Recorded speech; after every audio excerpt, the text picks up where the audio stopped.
I had candles burning on my own kitchen table when my daughter-in-law's voice drifted from my hallway like it belonged there. Assorted jewelry estate. I didn't turn around. I didn't correct her. I just kept my hands steady, lifted the cake knife, and cut a clean slice, like I was serving a room full of people instead of one empty place setting after another.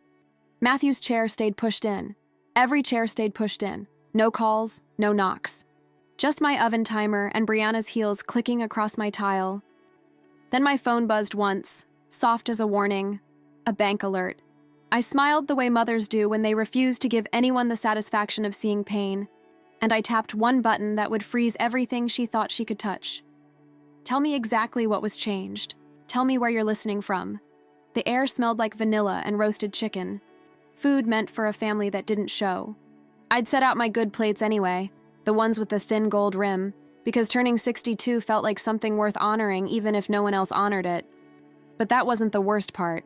Brianna appeared in the doorway holding my pearl necklace between two fingers like it was a price tag, not a memory. My late husband had clasped it around my neck the night Matthew graduated, his hands warm, his voice proud. "Where did you get that?"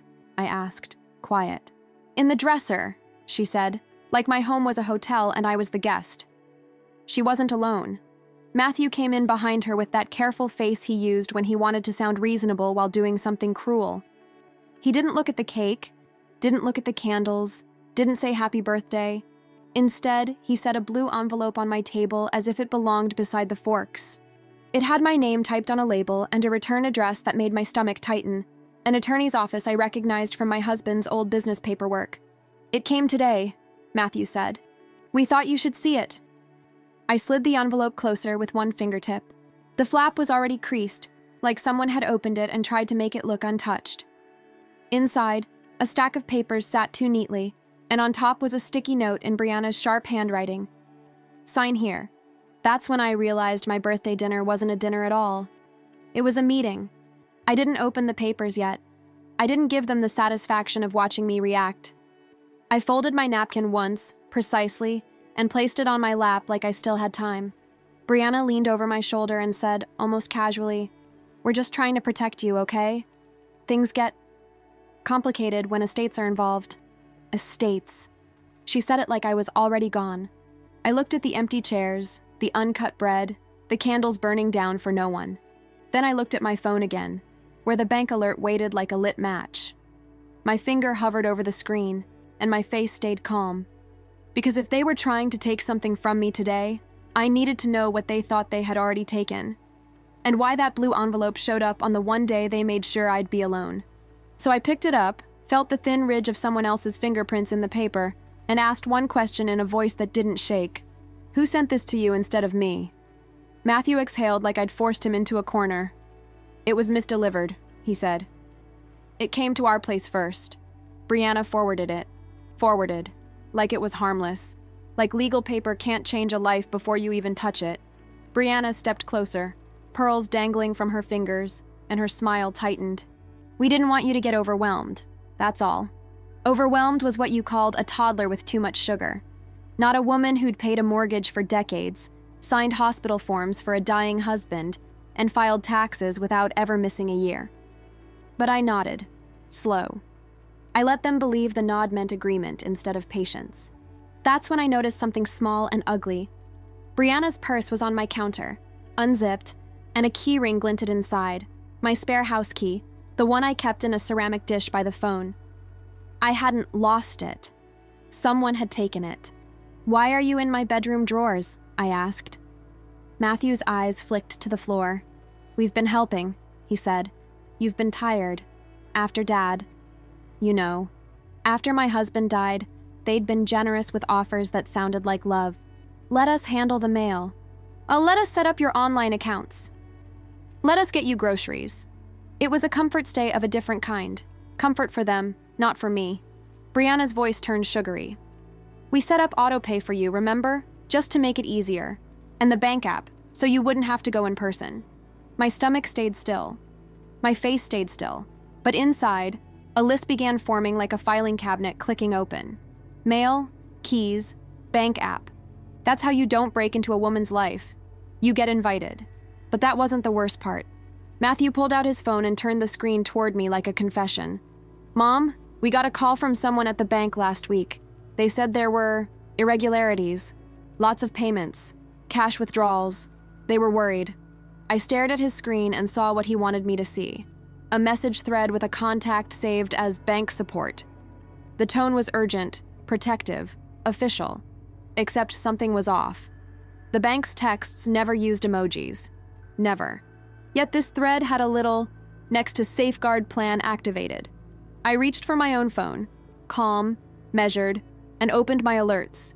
I tapped into my messages and scrolled until I found the real bank notification from earlier. A new device had tried to log in, from a location I didn't recognize, and the email attached to the attempt wasn't mine. I took a screenshot and didn't say a word. Brianna's eyes narrowed. "What are you doing?" "Reading," I said.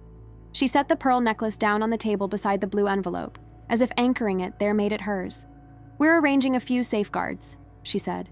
"Temporary ones, until you're stable." Stable. That word landed like a hand on my shoulder that wasn't gentle. Matthew added, "We scheduled a capacity evaluation at a place that can help you, just for a little while. It's not a big deal." A capacity evaluation, a comfort stay, transport staff. I'd heard these phrases in the hospital with my husband, how quickly someone's choices can disappear under paperwork. I kept my voice low. "And who decided that?" Brianna pointed at the blue envelope. "It's all explained in there," she said. "We just need you to cooperate so it doesn't get messy." Then she leaned in, close enough that I could smell her perfume on my birthday air, and she whispered the threat like a kindness. "If you fight us, the bank will freeze everything anyway." I looked down at my phone again, at the one clean button that could stop the bleeding before it started. I took another screenshot, this time of the login attempt details, and saved it in a folder labeled, quietly, Truth. My hands didn't tremble. My voice didn't crack. I only asked, "What exactly did you tell the bank about me?" And when Matthew didn't answer, I understood they'd already started the story without me. So I stood, carried my own slice of cake to the sink like a woman clearing her own table, and listened for the sound of them moving through my house like they'd inherited it. Because the next pressure wasn't the paperwork. It was time. And time was exactly what they were trying to steal. So I turned back, looked at the blue envelope, and said, "Who else has signed whatever you brought into my home tonight?" They didn't answer right away. That silence told me more than any confession. Brianna slid the blue envelope closer and finally opened it in front of me, like she'd decided I'd earned the privilege of watching my own life get revised. She smoothed the top page with her palm, then tapped a paragraph with her fingernail. "It's a will addendum," she said. "Very standard. It just gives us temporary management authority so bills get paid and your assets are safeguarded." Assets. There it was again. My life reduced to a category. Matthew stood behind her like a witness who didn't want to testify. "It's not permanent," he said. "It's just until you're back on your feet." I read the first lines, my eyes moving steadily, my face refusing to change. Then I saw the trap. A no contest clause that wasn't about protecting my husband's wishes. It was designed like bait. If I interfered, if I disrupted, if I created a hostile environment, control shifted, immediately, to Brianna. The addendum didn't just anticipate a fight. It required one. That's when I realized why no one came to my birthday. They didn't want witnesses, but that wasn't the worst part. Brianna turned another page and pointed to a section titled, Temporary Placement. My chest stayed quiet, but my skin went cold. It described a short-term residential program for safety, complete with a list of approved transport providers. Comfort stay staff trained to make it sound like a spa while removing your keys and choices. I saw my name typed neatly next to a line about capacity determination, and there, beneath it, a signature block. My signature block. Empty. Brianna set a pen on the paper like a tiny weapon. "All you have to do is sign," she said. "Then we can stop worrying." I let my gaze drift, on purpose, to the hallway mirror. It hung across from the kitchen, the one I checked before leaving the house, the one that had caught my husband's reflection 1,000 mornings. In that mirror, I could see Brianna's laptop on the sideboard. I could see the glow of an open folder on her screen. And even reversed, I could read a file name. Safeguards Final. My phone was still in my hand. I lifted it slightly. as if I was simply adjusting my grip. I angled it toward the mirror, took a photo of the screen's reflection, and saved it without a sound. Weaponized quiet. Brianna watched my face, waiting for a crack. When she didn't get one, her smile sharpened. "You know," she said, "if you make a scene, it'll only prove you need help." That line was the whole plan in 8 words. Make me snap. Call me unstable. Claim the house. Control the accounts. Matthew finally spoke, softer. "Mom, please. Don't do this the hard way." I set the pen down untouched. Then I reached for my own inventory spreadsheet, the truth version I kept printed in a folder because my husband had taught me one thing. Paper is harder to erase than feelings. It listed every piece of jewelry, every painting, every family item that mattered. Not with price tags, but with stories and photos. Dates, receipts, appraisals. Notes from a gallery registrar who had helped us catalog my husband's collection years ago. Brianna's eyes flicked to it, too fast. "What's that?" she asked. "Mine," I said simply. She laughed once, a sharp sound. "We already have an inventory," she said. "A professional one." Professional, like assorted jewelry estate. I opened my folder and slid my spreadsheet forward just enough that I could see the registrar's initials in the margin next to one entry.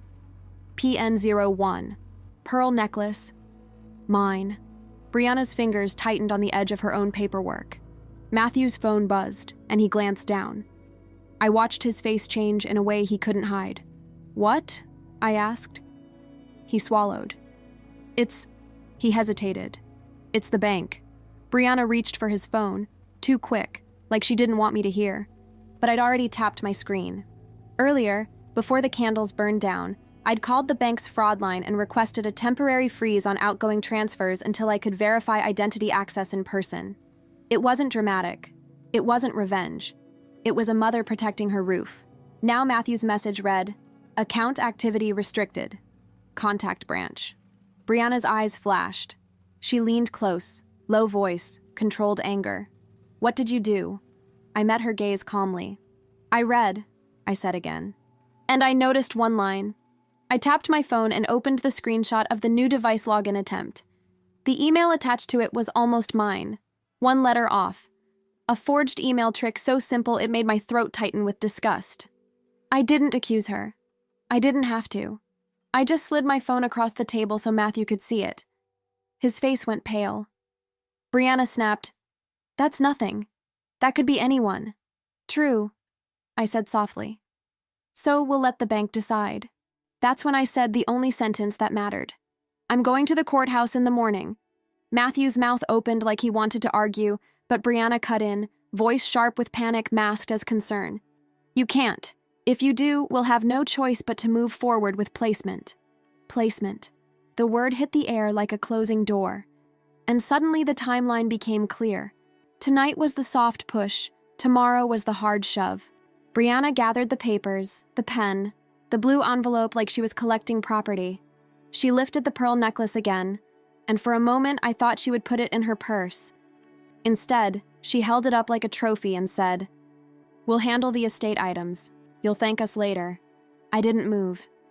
I didn't raise my voice. I only watched her, watched Matthew, watched the mirror. And I asked one last quiet question that made Brianna freeze mid-step. "Why does your professional inventory have my necklace listed as assorted jewelry? Because if the paper said I was already gone, then the next thing they'd do was act like I didn't exist, and I needed to know how far they'd already gone." So I picked up the blue envelope, slid it into my folder, and said, "When is the signing appointment? Tomorrow morning or tonight?" By dawn, my candles were wax puddles, and my kitchen smelled like yesterday's hope. I wore a navy blazer and tied my hair back the way I used to for parent-teacher conferences, calm, competent, impossible to dismiss. I carried my folder like it was a shield, the blue envelope, my truth inventory spreadsheet, and printed phone screenshots tucked behind a tab labeled Access. At the bank, the glass doors opened with a soft whoosh that felt like permission. A young teller greeted me with the bright voice of someone trained to be cheerful. I asked for a branch manager politely, and when she hesitated, I said, "It's urgent. It's about unauthorized access and a potential conservatorship filing." That's when her smile tightened into professionalism. A few minutes later, A woman in her 50s with a name tag that read Cynthia, branch manager, led me into a small office. She had the posture of someone who'd seen every kind of family emergency money can create. "I understand you requested a temporary restriction," she said. "Can you tell me why?" I slid my folder onto her desk and opened to the screenshots. "Because someone attempted to access my account using an email that isn't mine," I said. "And because my son and daughter-in-law are presenting paperwork designed to control me.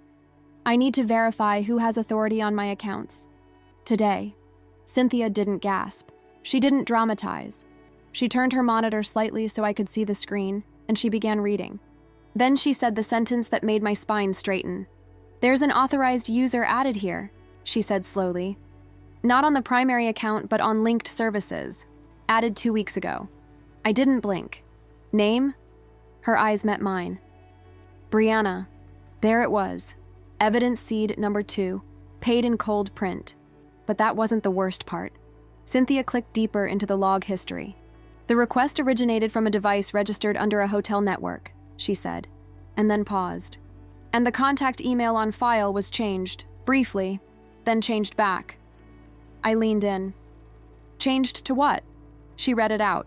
It was the forged version, 1 letter swapped, the kind of trick meant to redirect verification codes. The technical mismatch wasn't a theory anymore. It was a record. Cynthia printed the access log and slid the paper to me. The ink looked too ordinary for how violent it felt. "What can you do?" I asked. She held up 1 finger. "I can place a fraud hold and revoke any recently added access pending investigation," she said. "But for anything involving conservatorship or legal authority, you need an attorney.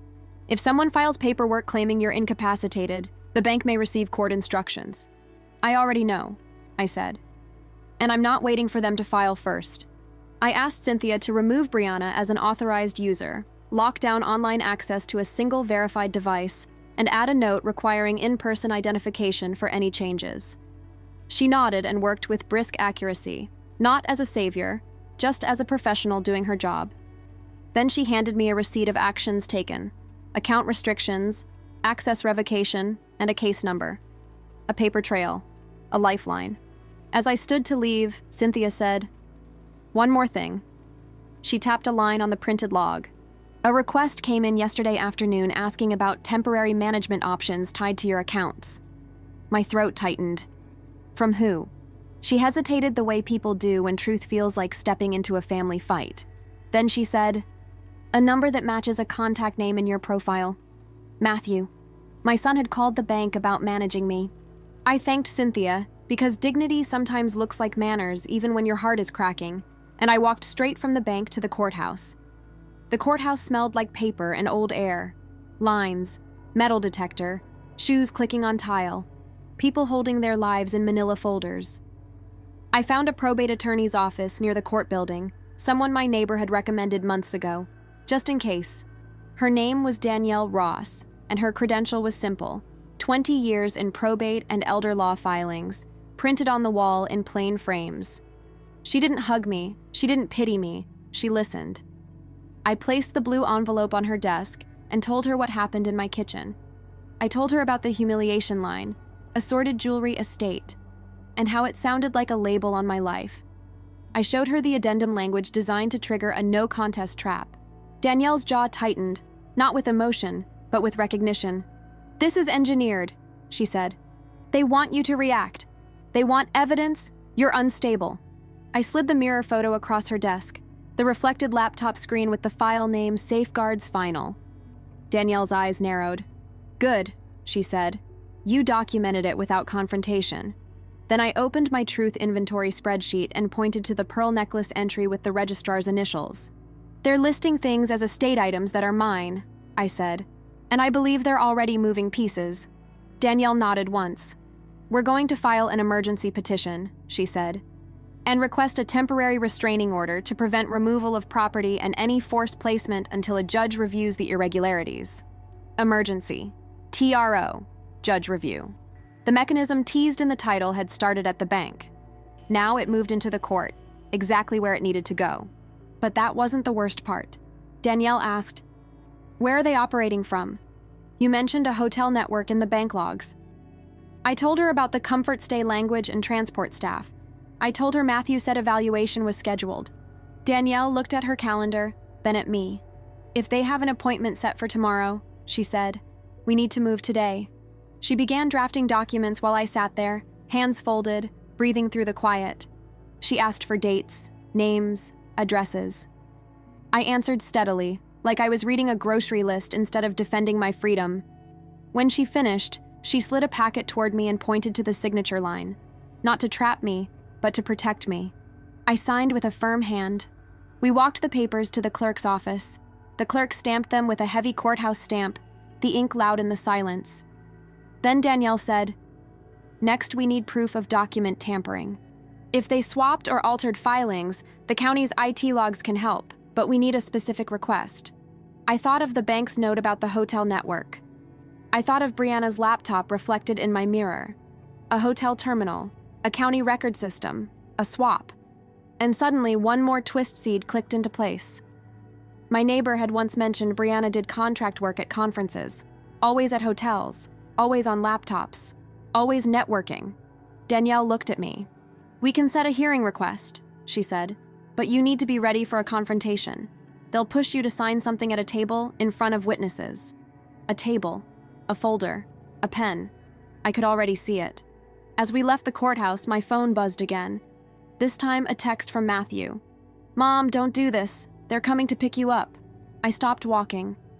Danielle's hand hovered near my folder but didn't touch it. "Who's they?" she asked.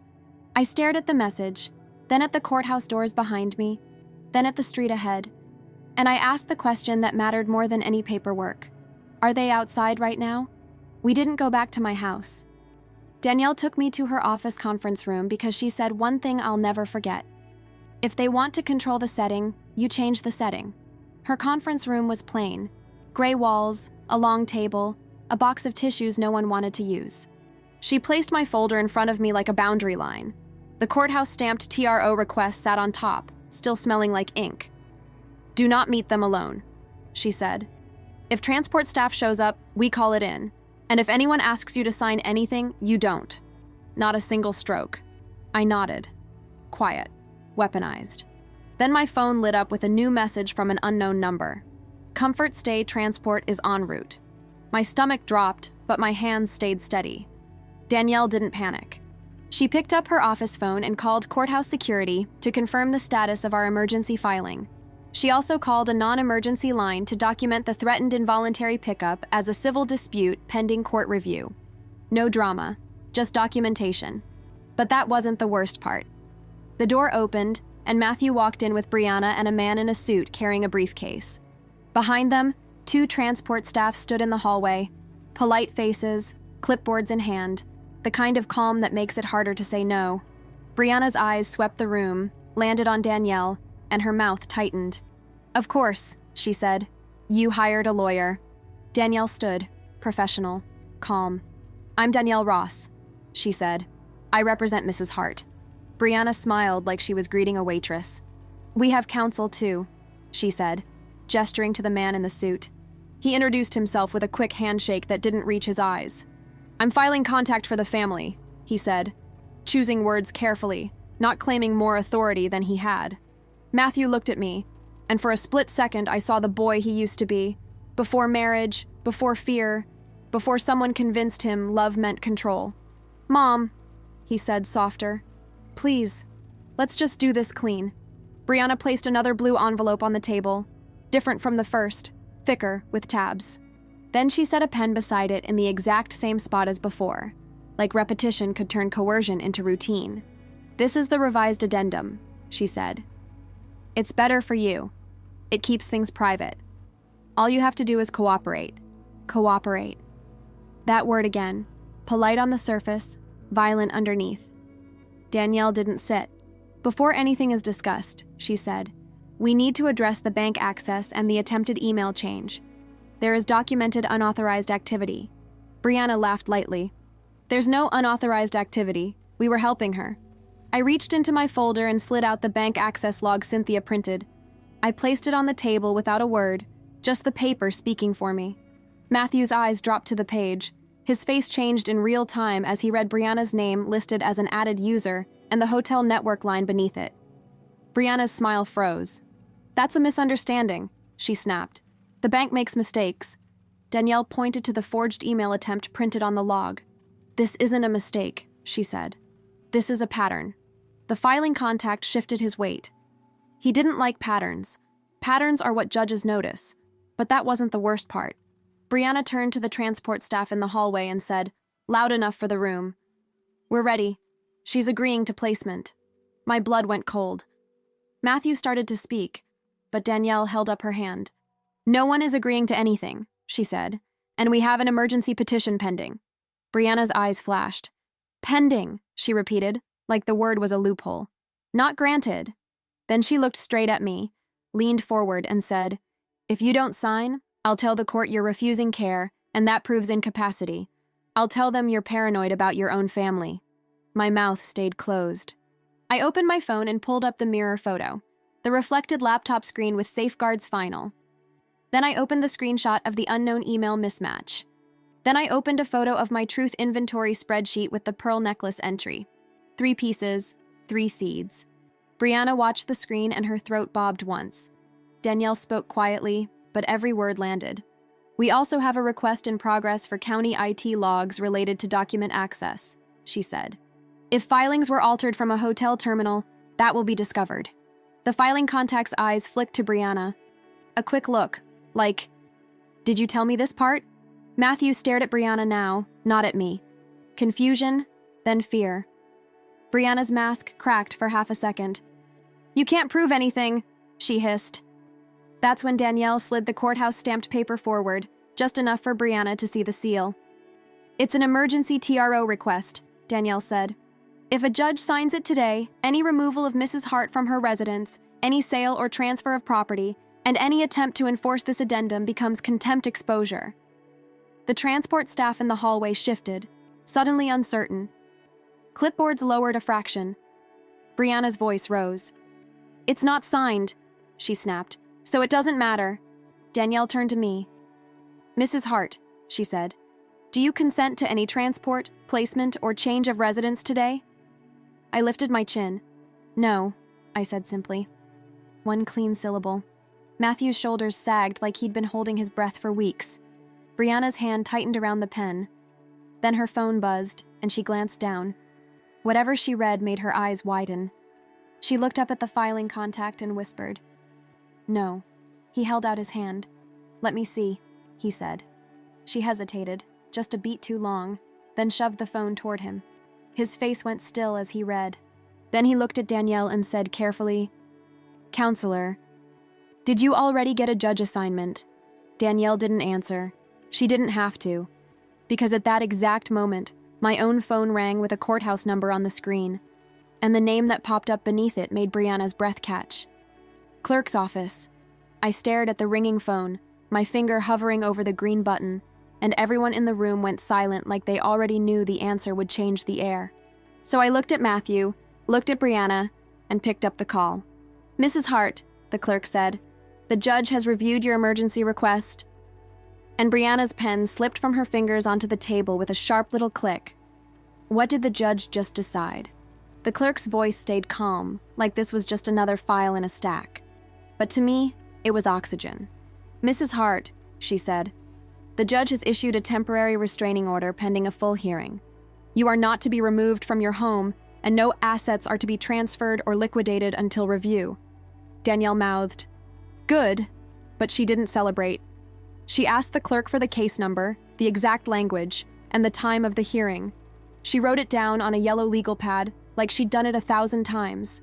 Then she asked for certified copies. When I ended the call, I didn't look at Brianna first. I looked at Matthew. His eyes were wet, and he looked ashamed in a way that didn't ask for forgiveness, just admitted the truth. Brianna recovered fast, because people like her practice recovery. "That's temporary," she said, voice sharp. "We'll fix it at the hearing." Danielle slid the TRO details across the table. "Temporary is enough," she said. "Temporary stops harm." The filing contact cleared his throat. "Given the order," he said, "I'm advising my clients to pause any action until we have clarity." Brianna's eyes snapped to him. "You can't." He held up his hand. "I can," he said, and for the first time his voice carried weight. "Because if we violate an order, we risk sanctions." Brianna turned on Matthew, hissing under her breath. "Do something." Matthew didn't move, but that wasn't the best part. Danielle didn't let the room drift into emotion. She pulled out the bank case number Cynthia gave me and called the fraud department on speaker, with my permission, while everyone listened. A bank investigator confirmed the fraud hold, confirmed Brianna's recent access additions, and confirmed the security change: in-person ID required, one verified device, and a restriction note in the account. No more quiet edits. No more safeguards disguised as theft. Brianna tried to interrupt. The investigator didn't let her. "Ma'am, you are not an authorized party on this call," the voice said, flat and official, and I could have cried from relief at something as simple as a boundary enforced. Danielle ended the call and turned to me. "Now," she said, "we secure your home." I left the office with my folder hugged to my chest. The transport staff had already backed away, clipboards tucked under their arms, faces apologetic. They didn't want trouble. They wanted paperwork. Now the paperwork said no. At my house, Danielle didn't come inside. She didn't need to. This was my home, and I needed to walk back into it as myself, not as someone being supervised. I called a locksmith, licensed, local, bored by drama. He changed my locks while I stood in my hallway and watched the hallway mirror reflect my face. Steady, older, not broken. The mirror didn't lie. Then I called the gallery registrar, whose initials sat on my truth inventory spreadsheet. Her credential was simple and believable. She'd cataloged collections for years, kept records because that's her job. She confirmed she had a parallel inventory with my husband's notes. Items listed with provenance, approvals, and, importantly, which pieces were mine alone. She agreed to send a notarized statement and the record excerpt relevant to the disputed items. No magic. Just documentation. That night, I sat at my kitchen table again. Same table, same chairs.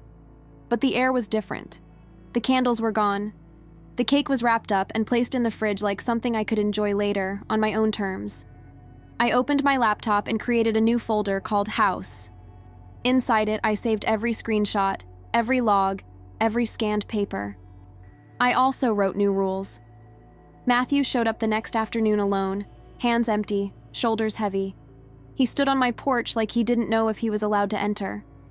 I opened the door, and I didn't invite him in right away. He swallowed. "Mom, I didn't know it was that far," he said. I believed him halfway, and that was more mercy than he deserved. "Sit," I said, nodding toward the porch chair, because my boundary started at my threshold now. He sat. His eyes dropped to the new locks. "I was scared," he admitted. "Brianna said you'd end up alone and we'd lose everything. She said the addendum was protection." I held my gaze steady. "Protection doesn't require lies," I said. "And love doesn't require a pen shoved into my hand." He nodded, tears slipping out like they'd been waiting. But that wasn't the best part. When the hearing date arrived, Danielle walked in beside me, folder thick with evidence. The bank logs, the forged email mismatch, the hotel network note, the registrar's parallel inventory, and the county's record access report that showed document activity tied to a terminal login that didn't match my identity. The judge didn't need theatrics. Judges don't like theatrics. The judge wanted records. The judge asked one question that changed everything. Why was the original envelope routed through the son's address instead of the petitioner's address? Brianna's attorney tried to answer. The judge didn't let him fill the silence with excuses. Then the judge asked about the no contest bait language and the placement plan attached to the addendum. The judge asked why a capacity evaluation was scheduled without my consent, when there was no documented medical necessity presented. Brianna's face tightened. Matthew stared at the floor. When the judge denied the conservatorship request and suspended the addendum pending further review, it wasn't a dramatic slam of a gavel. It was quiet. Real justice often is. Afterward, my bank restrictions stayed in place by my request, my decision. My accounts were protected, my access was verified. Any future changes required me in person, with ID. My house keys were mine again. My locks were mine again. And the pearl necklace? It came back to my hands like a heartbeat returning. I clasped it myself in the hallway mirror and watched the reflection. A woman still here, still standing, still the owner of her own name. Brianna didn't apologize. People like her rarely do. But she lost what she came for. Control. Matthew asked if he could come inside. I considered him for a long moment and said, "You can come in as my son, not as my manager." He nodded like he finally understood the difference. I set one boundary out loud so it couldn't be rewritten later. No one touches my mail, no one changes my accounts, no one brings paperwork into my home without my attorney. He whispered, "Okay." And for the first time in a long time, "okay" sounded like peace instead of surrender. Type, respect, if you've lived this. That night, I lit one candle, not for an audience, not for an apology, but for myself. I ate a slice of birthday cake at my own table, in my own house, with my own keys in my pocket, and the silence felt like dignity, not loneliness.